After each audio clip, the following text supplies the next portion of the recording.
We are making Pondecajo today. ポンデケージョを今日は作ります。with タピオカパウダー、タピオカ粉で、塩、salt、オリーブオイル、water、水、ミルク、牛乳、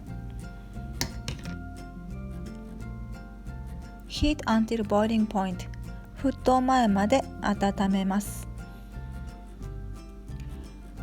Mix with dry ingredients、粉類と混ぜます。Add cheese、チーズを入れます。Like this、こんな感じ。Scoop、すくって。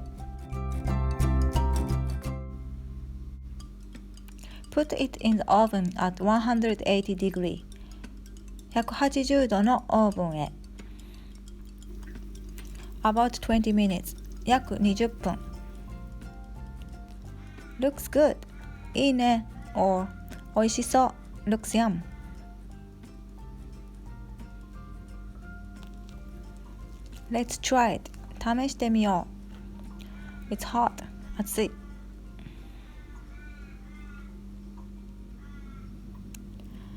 Chewy、もちもち。We use a lot of onomatopoeia to explain the texture in words in Japan. This time chewy, so もちもち。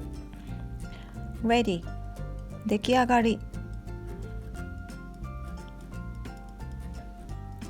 The end、おしまい。Thank you very much。ありがとう。